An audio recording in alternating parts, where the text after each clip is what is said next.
नमस्कार साथीहरू, नेपाली भाषाको कथामा तपाईहरूलाई स्वागत छ। आज पनि म एउटा नयाँ कथा लिएर तपाईहरू सामु उपस्थित भइसकेको छु। कथा सुन्न तयार रहनुहोस् है त।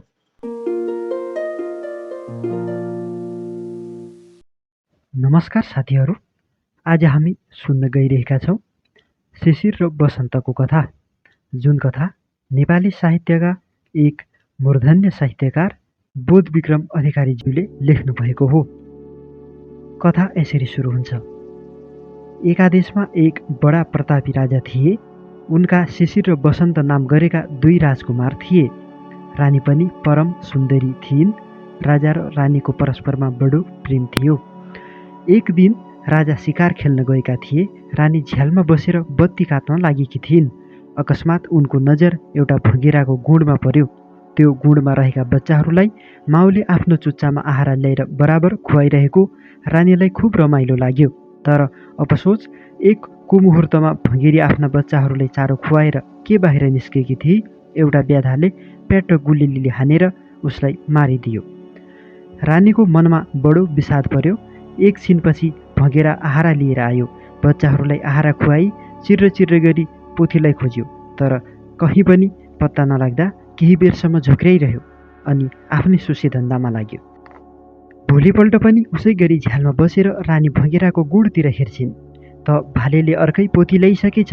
केही दिनसम्म त त्यो नयाँ पोथीले सौताका छोराछोरीहरूलाई आहारा ल्याउँदै खुवाउँदै गरिन्, तर पछि पछि भने त्यसलाई झर्को लाग्न थाल्यो। जति खुवाए पनि मात्रै गरिरहने यी खन्चुवा बैरीका पोथ्राका निमित्त के को भोटो भनेर ढुङ्गा जस्तो हृदय भएकी त्यसले ती बच्चाहरूलाई चुच्चाले तानी तानी गुँडबाट खसालिदिइन्। राम्रोसँग प्वाँख नउमेरेका ती बिचरा बच्चाहरू च्याच्या गर्दै जमिनमा पछारिएर मरे। सौताको दिल त्यहाँसम्म निठुर हुँदो रहेछ भन्ने देखेर रानीको मनलाई चिन्ताको अघोर कालो बादलले ढपक्क ढाकी अन्धकार पारिदियो। तिनले मनमनै सोचिन्, केही गरी म चाँडै नै मरिहाले भने राजाले अवश्य अर्को विवाह गर्नेछन् अनि मेरा बालक छोराहरूको के गति होला। यही चिन्ताले आकुल भएर रानी बरबर्ती आँसु खसाल्न थालिन्। रुँदा रुँदैमा दिन पनि बित्यो। साँझ परेपछि राजा शिकारबाट फर्किएर आए। रानीको त्यो अवस्था देखेर खुब हडबडाएर उनले रानीलाई सोधे, रानी, तिमीलाई के भयो? किन यसरी रोइरहेकी? यस्तो राम्रो संसार चटक्कै छोडेर एक दिन जानु पर्दो रहेछ भनेर नि। त्यो त छँदैछ नि, जुन कुराको उपाय नै छैन त्यसको चिन्ता गरेर भएको सुखमा बाधा पार्ने किसिमकी तिमी अवश्य होइनौ। भन, तिम्रो शोकको कारण निश्चय पनि अर्कै होला। रानीले भनिन्, छैन प्रभु, मरुला कि भनेर पीर लागेको हो, तर मेरो पीर आफ्ना लागि होइन, खालि मेरा बालक कुमारहरूको लागि हो। राजाले भने, किन? अनि रानीले भँगेराको जहानको यथार्थ हाल राजालाई सुनाएर भनिन्, म केही गरी चाँडै नै मरिहाले भने हजुरले दोस्रो विवाह नगरी अवश्य छोडी बक्सने छैन, अनि मेरा छोराहरूको कुन हालत होला। राजाले झटपट रानीलाई अङ्कमाल गरेर भने, त्यस्तो पनि कतै हुन सक्छ? अहिले तिमी भर्खरकै छौ। साधारण हिसाबले तिम्रो आयु अझै धेरै वर्ष छ। त्यसमा पनि दैवको कुदृष्टि केही गरी पर्न आएमा म कहिल्यै दोस्रो विवाह गर्ने छैन। राजाको यो कुरा सुनेर रानीले मुलाहिजाको निमित्त मात्र चित्त बुझेको जस्तो देखाइन्, तर भित्री मनमा उनको शङ्का गहिरियो। सौतेनी आमाको हातमा परेका भँगेराका बच्चाहरूको दुर्दशा उनको मनमा रात दिन खड्किरह्यो। चिन्ता चिन्ता हर बखत चिन्ता चिन्तैले उनलाई चिताको बाटो देखाउन थाल्यो। बाहिर देख्दा भने व्यथा केही छैन। रात दिन झन्झन दुब्लाउँदै गइन् र एक दिन यो अनित्य संसारको स्याहा श्रेष्ठता बुझाउन ईश्वरको सम्मुख उपस्थित भइन्। रानी परलोक हुँदा सारा दरबारमा रुवाबासी चल्यो। राजाले अलि दिनसम्म त पुनर्विवाहको विचार मनमा आउन पनि दिएनन्, तर मरिकाको माया सधैँ अटल किन रहन्थ्यो। दिन प्रतिदिन घट्दै गयो र रानी बिनाको राजगद्दीको शोभा भएन भनेर मन्त्रीवर्गले पनि कराउँदा राजाले अर्को विवाह गरे। केही काल त सुखैसँग बित्यो। राजाको मन राख्नको निमित्त कान्छी रानीले पनि बिचरा ती टुहुरा शिशिर र बसन्तमाथि निकै माया देखाए जस्तो गरिन्, तर यथार्थमा उनलाई सौतेनी रोगले दबाउँदै आएको थियो। आपसमा खेल्दा ती बालकहरू कराएको आवाजले पनि उनलाई शोला दिन्थ्यो। एक दिन ती दुई दाजुभाइ भकुण्डो खेलिरहेका थिए। भकुण्डो अकस्मात उफ्रेर श्रृङ्गार गर्न लागेकी रानीको ऐनामा बज्रन गई। श्रृङ्गारका समान जथाभावी भए। यो देखेर रानीलाई साह्रै रिस उठ्यो। ती पाजीहरूलाई यो भकुण्डो दिँदै दिन्न भनी काखमा च्यापिराखिन्। केही बेरपछि हस्याङ फस्याङ गर्दै बसन्त रानीको खोपीमा आएर, मुमा, संयोगले हाम्रो भकुण्डो हजुरको खोपीमा पर्न आयो। हामीले जानी जानी गरेका होइनौँ। रिसानी माफ होस्, भकुण्डो फिर्ता पाऊँ भनेर बिन्ती गरे। रिसले चुर भएर राता राता आँखा पार्दै रानीले भनिन्, सौताका छोराहरू भए पनि आफ्नै समान मानेर कत्रो दया माया गरेको त झन् मलाई शत्रुदेखि भकुण्डोले ताकेर हान्ने। म भकुण्डो फिर्ता दिँदै दिन्न। जा, जे गर्छस् गर। रानीले यसरी झपर्दा बिचरा बसन्त के भन्न सक्थे। निन्याउरो मुख लाएर दाजु शिशिर कहाँ गई। हामीहरूदेखि मुमा साह्रै रिसानी भयो। भकुण्डो फिर्ता गरी बक्सिएन। यस्तो बिन्ती गरे। भइगो, म मागेर ल्याउँछु भनेर शिशिरले मुमाको खोपीमा गएर भकुण्डो मागे। रानीले अनेक तरहका गाली गरिन् र भकुण्डो फिर्ता दिन्न भनेर अड्डी लिइन्। यो सब शिशिरलाई असह्य भयो। झटपट अगाडि गएर रानीका काखमा रहेको भकुण्डो टपक्क टिपेर उनी पनि सरासर हिँडे। अब रानीको रिसको सीमा रहेन। आफ्ना श्रृङ्गार पटार सबै बिगारी, बाटेको कपाल पनि लास लुच पारी उल्टो आगलो ठोकी रोएर बसिरहिन्। जब राजा साँझमा आए, रानीले ढोका खोल्दै खोलिनन्। खाली घुक्क घुक्क घुक्क घुक्क गरेर भित्रै बसिरहिन्। राजाले अनेक फकाइ फुल्याइ गर्दा मात्र बल्ल तल्ल तिनले अब ढोका खोलिन्। उनको त्यो दुर्दशा देखेर राजा छक्क परे। सोधपुछ गर्दा रानीले आफूमाथि राजकुमारहरूले गरेको दुर्व्यवहार बारे बढाइ चढाइ गरेर बिन्ती गरिन्। हजुरका छोराहरूले मलाई भकुण्डोले हाने, किन यसो गर्यो भन्दा त उल्टो मलाई झाङ्गल झुङ्गल पारी कपाल समेत लुछिदिए। यो अत्याचार मलाई असह्य भयो। रानीको यो कुरा सुनेर राजाले भने, रानी सन्ताप नगर। लौ भन, ती पाजीहरूलाई के सजाय दियो। अब रानीलाई ठुलो मौका पर्यो। राजालाई झटपट बाँचा बधाई तिनले भनिन्, लौ त, त्यसो हो भने यी दुई राजकुमारहरूलाई जङ्गलमा लगेर काट्न लगाई यिनीहरूको मुटु कलेजो ल्याउन लगाई बक्सियोस्। अब राजालाई भारी फसाद पर्यो। रानीले भनेको नमानु भने उनले बाचामा हारिसके। आखिर केही सिप नचल्दा राजाले भोलिपल्ट कर्मचारीहरूलाई बोलाई यी राजकुमारहरूलाई जङ्गलमा लगेर मारी यिनीहरूको मुटु कलेजो ल्याऊ भनिदिए। राजाको हुकुम त मन्त्रीले मान्नै पर्यो। तर त्यस्ता कलिला सुकुमार बालकहरूलाई मार्न कसको दिलले मान्ला। जे भए पनि बालकहरूलाई लिएर ती राज कर्मचारीहरू एउटा घोर जङ्गलमा गएर दुईवटा मृगहरू मारी मुटु कलेजो झेकी ती बालकहरूलाई त्यहीँ छोडेर दरबारतर्फ फर्के। ती बिचरा बालकहरूले त्यो घोर जङ्गलमा के गरून्। देखे सुनेको कहीँ कतै केही छैन। रात पर्दै गयो। जाडोले पनि मुटु कमाउन थाल्यो। दुईजना मिलेर दाउराका झिझा बटुले, तर आगो बाल्ने सरजामुनीहरूसँग केही थिएन। त्यसकारण शिशिरले बसन्तलाई भने, भाइ, यो कायदाले भएन। तिमी यहीँ बसिराख, म नजिकैको गाउँमा गएर आगो लिइ आउँछु। यति भनेर बसन्तलाई एक्लै छोडेर शिशिर आगोको खोजीमा गए। जङ्गलबाट निस्केर यताउता हेर्दा पूर्वपट्टि अलि टाढा आगो मिलमिल गरिरहेको देखेर त्यतैतिर लागे। तर उनी जति गए पनि आगो भएको ठाउँसम्म पुग्न सकेनन्। हुँदाहुँदा उज्यालो भएर घाम पनि लागे। त्यतिकैमा उनको दृष्टि एउटा ठुलो सहरमा पर्यो। सहरतिर उक्लेर उनी अलिकति के हिँडेका थिए, साजबाजले झकिझकाउ भएको एउटा हात्तीले उनलाई आफ्नो पिठ्यूमा राखेर राजदरबार लग्यो। त्यहाँ तयार रहेका गुरु, पुरोहित तथा मन्त्रीवर्गले शिशिरलाई सुनको घडाले अभिषेक गरी राजगद्दीमा बसाले। यो सबै शिशिरलाई सपना जस्तो भयो। कति कारणले आफूलाई राजा बनाइएको हो उनलाई केही थाहा भएन। भोजन समाप्त भएपछि मन्त्रीवर्गसँग कुराकानी गर्दा बल्ल उनले यथार्थ कारण बुझे। के रहेछ भने त्यो देशमा दिनहुँ एउटा राजा फेरिँदो रहेछ। दिनभर राज्यको सुखभोग गर्यो, राति सुत्न भनेर रानीको खोपीमा गयो। भोलिपल्ट बिहान त राजा मरिराखेको हुने। यसको हेतु बुझ्न नसक्दा सारा दरबारियाहरू हार खाइसकेका रहेछन्। शिशिरले पनि त्यो दिन सुखमा बितायो। तर जब रात पर्यो तब के होला कसो होला, मरिने पो हो कि भन्ने चिन्ताले उनलाई पोल्न थाल्यो। जब शुकलाको समय भयो उनी रानीको खोपीमा गए। त्यहाँ बसिरहेकी रानीको रूप र यौवन देखेर उनी छक्क परे। रानी पनि त्यस्तो राम्रो जवान पुरुषलाई पतिका रूपमा पाउँदा दङ्ग परिन्। धेरै बेरसम्म राजा र रानी नसुती मिठा मिठा कुरा गरिरहे। अलि अलि गरेर रानीलाई निन्द्राले छोप्दै गयो। उनी हाई हाई गर्न थालिन्। त्यसपछि राजाले रानीलाई पलङमा सुताई आफू चाहिँ हातमा एउटा नाङ्गो तरवार लिएर खुब सनाखो भएर बसिरहे। आधा रातको समय भयो। जताततै सुनसान थियो। आवाजको नाममा रानीले मस्त निन्द्रामा परि स्वाँ स्वाँ गरेको मात्रै सुनिन्थ्यो। रानीको रूप देखेर मोहित भएका राजा एकटकले तिनलाई हेरिरहेका थिए। यस्तैमा रानीको नाकको दाहिने प्वालबाट एउटा मसिनो धागो जस्तो केही कुरा निस्कियो। यो कुरा के होला भनेर राजाले राम्रोसँग विचार गर्न नपाउँदै त्यो त अकस्मात भयङ्कर डरलाग्दो कालो नाग पनि आफैले डस्न भनेर आयो। राजाले पनि केही नहडबडै आफ्नो हातमा रहेको तरवारले त्यसलाई चटाचट काटी टुक्रा टुक्रा पारिदिए। अब बल्ल हरेक दिन राजा मारिनुको कारण उनलाई थाहा भयो। अरू पनि केही त्यसरी नै आउँछ कि भनेर उनी रातभर बिउझै रहे। अब मिरमिरी उज्यालो भयो। त्यो दिनको राजा खोज्न भनेर मन्त्रीवर्ग हात्तीलाई उठाउन आए, तर हात्ती भने डेग चलेन। त्यो देखेर सबैलाई अचम्म लाग्यो। उता राजाको लास लान भनेर मुडुलै भएर मलामीहरू घारो लिएर खोपीको ढोकामा पुग्दा भित्रबाट गुनगुन गरेको आवाज निस्कियो। उनीहरूले जब ढोकामा ट्याक ट्याक ट्याक ट्याक गरे, ए उज्यालो भइसक्यो भन्दै राजाले ढोका खोले। राजालाई जिउँदै देखेर उनीहरू हत्तपत्त घारो लुगाएर राजालाई स्वस्ति गरी जय जयकार गर्न थाले। यो खबर सारा दरबारमा फैलियो। मन्त्रीवर्ग, गुरु, पुरोहित पनि जम्मा भएर हरेक दिन राजालाई मार्ने सर्प पो रहेछ भन्ने सबैलाई थाहा भयो। सधैँ राजा फेरिरहनु पर्दा सब हैरान थिए।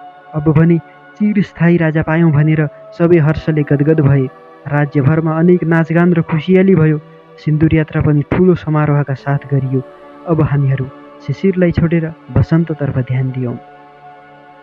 दाजु आउलान्, आगो ल्याउलान् भन्ने आशाले बिचरा बसन्त एक्लै जङ्गलमा जाडोले लुगलुग कामेर बसिरहेका थिए। पशुहरू हिँडेर छस्र्याक छोस्रोक हुँदा पनि लौ दाजु आए भनी आशाले झुल्दथे। तर बिचराको आशा अब निराशामा परिणत भयो। सारा रात बिती पूर्व दिशातिर लाली चढेर आयो, तैपनि दाजुको पत्तै भएन। बिचराको रात अलाप बिलापले बित्यो। जब राम्ररी उज्यालो भयो उनी दाजुको खोजीमा हिँडे। राजाका छोरा भई खाइ बढी आएका बिचरा ती बालकको कोमल हात पाउ जङ्गली काँडाले छिया छिया भए। बल्ल तल्ल उनी जङ्गलबाट निस्केर सहरको बाटो लागेर जाँदा एउटा पसलमा पुगे। पसलेले त्यस्तो राम्रो बालकलाई देखेर भन्यो, बाबु आऊ बस, मेरा छोराछोरी छैनन्, म तिमीलाई धर्मपुत्र पाल्दछु। असहाय बालक हुनाले बसन्तले पनि पसलेले दिएको शरण ग्रहण गर्नै पर्यो। त्यही बसी पसलेको काम सघाई उनी आफ्ना दिन काट्न थाले। उनी पसलमा बस्दा सदाको भन्दा दोब्बर व्यापार हुन थाल्यो। यसै गरी दिन प्रतिदिन उनको व्यापार बढ्दै जाँदा ऊ अपार धनी भयो।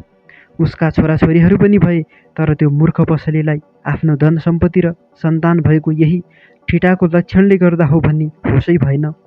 उल्टै उसले बसन्तमा कुदृष्टि राख्न थाल्यो। मेरा सन्तान भइहाले, सित्तैमा यसलाई किन खुवाउने? यसलाई अलिअलि गरेर हटाउँ भन्ने कुविचार राखेर त्यसले उनलाई अनेक खोजपेच गर्न थाल्यो। पसलेको टोकसो बसन्त सकेसम्म सहन्थे। उनी केही भन्दैनथे। एक दिन त उनलाई साह्रै दिगदार लाग्यो र मनलाई शान्ति मिलोस् भनेर जङ्गलमा गई शिशिर र बसन्तको गीत गाउन थाले। उनको गीतले सारा जङ्गल नै घन्क्यो। गीत साह्रै राम्रो हुनाले पशुपन्छी पनि मोहित भएर चुपचाप लागेर सुन्न थाले। त्यस जङ्गलमै अर्कै एक देशका राजा शिकार खेल्न गएका थिए।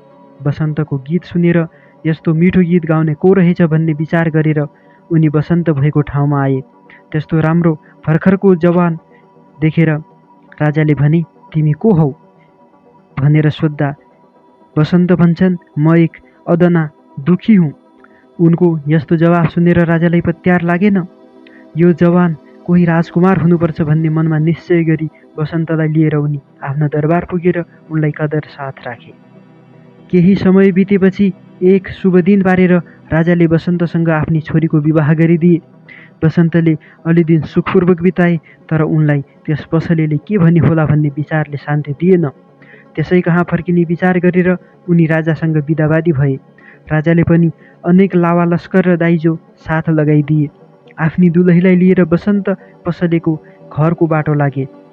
केही बाटो काटिसकेपछि यो मालमत्ता र धनदौलत पसलेको घरमा अटाउँदैन भन्ने ठानेर जसले जे बोकेको छ सो उसैलाई भयो भनेर बसन्तले सारा लावा लस्करलाई फर्काइदिए।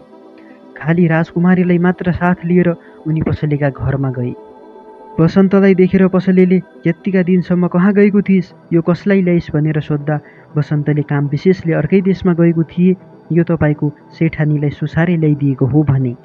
यस्ती परम सुन्दरी युवतीलाई देखेर पसलेका मनमा पाप जाग्यो। उसले 6 जना सार्कीहरूलाई आफ्नो मतोमा लियो र एउटा बलियो छालाको धोक्रो सिउन लगाई उनीहरूकै मद्दतले बसन्तलाई जबरजस्ती धोक्रोमा हाली नदीमा बगाइदियो। त्यस पसलेले बसन्तको प्रभावबाट त्यति धनी भएर पनि अझ धेरै पाउने लोभले त्यो राजकुमारीलाई शिशिर राजा कहाँ लगी चढायो। त्यस्ती परम सुन्दरी युवतीलाई देखेर राजा खुसी भए र त्यो पसलेलाई प्रशस्त इनाम दिए। शिशिर एक पत्नीव्रत राजा थिए। उनले ती राजकुमारीलाई विवाह गर्ने विचार गरेनन्। बरु त्यस्ती राजकुमारीसँग आफ्नो भाइ बसन्तको विवाह गरिदिन पाए राम्रो हुन्थ्यो भन्ने विचार गरे र त्यसैलाई उनले भाइलाई पत्ता लगाउने उद्देश्यले शिशिर बसन्तको कथा जसले भन्न सक्छ त्यो मानिसलाई खोजेर ल्याउनु भन्ने हुकुम दिए। उता छालाको थैलोमा कोचिएका बिचरा बसन्तलाई नदीको बेगले बगाउँदै बगाउँदै एउटा घाटमा पुर्यायो। त्यहाँ माझीहरू जम्मा भएका थिए। सबैले त्यो बगेर आइरहेको थैलो देखे। त्यो थैलोमा के रहेछ भनेर हेर्नु पर्यो भनी एउटा माझीले झटपट पानीमा हाम फालेर थैलोलाई घिसारेर किनारमा लग्यो। सबै मिलेर थैलो खोल्दा त एउटा सुन्दर युवकलाई देखेर सबैजना छक्क परे। एउटा माझीले मेरा सन्तान छैनन्, यिनलाई म धर्मपुत्र पाल्दछु भनी आफ्नो घर लगे। राजाले शिशिर र बसन्तको कथा भन्ने मान्छे खोजेका छन् भन्ने हल्ला जताततै फैलियो। यो हल्ला बिस्तारै बसन्तका कानमा पनि पर्यो। राजालाई शिशिर र बसन्तको कथामा किन त्यस्तो चाख लागेछ भनेर बसन्तलाई जिज्ञासा भयो। यसको हेतु बुझ्नु पर्यो भनी उनी दरबारमा गई त्यो कथा धेरथोर म जान्दछु भनेर राजाको हजुरमा खबर पठाए। राजाको हजुरमा हाजिर हुनासाथ बसन्तलाई बोलाहट भयो। बसन्तले राजाको दर्शन गरे। उनले शिशिर र बसन्तको कथामा राजाको चाख लाग्नको कारण पनि बुझिहाले। तर झटपट आफ्नो परिचय दिनु उनले ठिक ठानेनन्। आफू झुम्रे झाम्रे माझीको धर्मपुत्र भएर बसेको हुनाले यत्रा राजासँग म हजुरको भाइ बसन्त हुँ भनेर उनी कसरी भनुन्। शिशिरले भने बसन्तलाई चिनेनन्। भोक तिर्खा र अनेक कष्ट सहनु पर्दा बसन्त नचिनिने भएका थिए। तिमी शिशिर बसन्तको कथा जान्दछौ भनेर राजाबाट सोधनी हुँदा बसन्त भन्दछन्, महाराज पुरा त जान्दिनँ, जङ्गलमा शिशिरसँग बिछोड भएपछि बसन्तको कथासम्म त जान्दछु। त्यति मात्रै भए पनि भन, मलाई केही भए पनि पुग्दछ। यो हुकुम महाराजको सुनेपछि बसन्त भन्दछन्, जो हुकुम महाराज, तर सरकारबाट एउटा कबुल गरी बक्सियोस्। मैले कथा भनेसम्म हजुर रोइ बक्सने छैन। लौ कबुल भयो, राजाले भने। त्यसपछि बसन्त कथा भन्न थाले। दुई भाइको जन्म र बालकालबाट कथा सुरु गरी सानी आमाको पेशले घोर जङ्गलमा परी जाडोले सताउँदा दाजु शिशिर आगोको खोजीमा गई बेपत्ता भएको र भाइ एक्लै जङ्गलमा दाजु आउलान् भन्ने आशले जाडोले कामदै गरेको घटनासम्म पुर्याउँदा शिशिरलाई असह्य भयो। उनका आँखाबाट बर्र आँसु खस्न थाले। यो देखेर बसन्तले भने, महाराज कबुल नै। बसन्तको यो निवेदन सुनेपछि शिशिरले झटपट आँसु पुस्दै भने, म रोएको होइन, लौ फेरि भन। बसन्तले फेरि कथा भन्न थाले। पसलेको टोकसोले असह्य भएर बसन्त जङ्गल गएर गीत गाउन लागेको कुरासम्म पुर्याउँदा राजाको फेरि गहभरि आँसु भयो। बसन्तले फेरि राजालाई आफ्नो कबुल सम्झाए। राजाले आफूलाई सम्हालेर बसन्तलाई कथा भन्दै जाऊ भनेर हुकुम गरे। त्यसपछि उनले कथालाई निरन्तरता दिँदै भने, बसन्तले राजाकी छोरी विवाह गरेको र पसले कहाँ ल्याउँदा पसलेले धोका दिएर 6 जना चर्मकारहरूको मद्दतले उनलाई छालाको धोक्रोमा हालेर नदीमा बगाइदिएको घटनासम्म पुर्याएका थिए। शिशिरलाई असह्य भयो। भाइ बसन्त पसलेको धोक्रोमा पर्दा उनको ज्यान समेत गुमेछ क्यारे भन्ने मनमा पर्दा उनी डाँको छोडेर रुन थाले। बसन्त भन्छन्, महाराज किन यस्तो असावधान होइ बक्सेको? बसन्त मरेका छैनन्, नहडबडाई बक्सियोस्।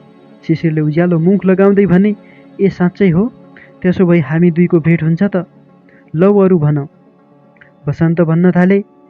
अनि बसन्त छालाको थैलोमा बग्दै बग्दै एउटा बन्दरगाहमा पुगेछन्। त्यहाँका माझीहरूले यो थैलोभित्र के रहेछ भनेर किनारमा ल्याएर खोल्दा त बसन्त पो निस्किएछन्। अनि एउटा बुढो माझीले तिनलाई म धर्मपुत्र पाल्दछु भनेर आफ्नो घरमा लगे। माझीको घरमा रहँदा बस्दा एक दिन बसन्तले फलानु देशका राजाले शिशिर बसन्तको कथा सुन्न इच्छा गरेका छन् भन्ने खबर थाहा पाए। बसन्तले उक्त खबर थाहा पाएपछि जाने जति कथा सुनाऊ भनेर दरबारमा हाजिर भएछन्। राजाका सम्मुख पर्नासाथ राजा त मेरा दाजु पो हुनुहुँदो रहेछ भनेर चिनिहालेछन्। बसन्तले यति के भनेका थिए, शिशिरले झटपट सिंहासनबाट ओर्लेर उनलाई अङ्कमाल गरे। परस्परमा हर्षको आँसु बग्न थाल्यो। शिशिरले भने, भाइ, तिम्री दुलही पनि बेपत्ता भइन् भन्ने मलाई लाग्दैन। एउटा पसलेले एउटी परम सुन्दरी म कहाँ चढाउन ल्याएको थियो। मेरो विवाह भइसक्यो। यी कन्या मेरा भाइका लागि योग्य छिन् भनेर अन्तरपुरमा राखेको छु। ती कन्या तिम्रै दुलही हुनुपर्छ। यति भनेर ती कन्या पनि राजाको बैठकमा आएर बसन्तलाई देख्न साथ मेरा स्वामी भनी बसन्तका पाउमा परिन्। अनि शिशिर र बसन्तको आनन्दको मात्रा पुरा गर्न अब केही बाँकी रहेन। त्यस दिनदेखि राजा शिशिर र मन्त्री बसन्त भई परमानन्दले रहे। साथीहरू, आजको कथा सकियो। यस्तै कथाहरू सुन्नको लागि हाम्रो च्यानल सब्स्क्राइब गरिदिनुहोला र यो भिडियो लाइक गर्न चाहिँ नबिर्सनुहोला है त। धन्यवाद।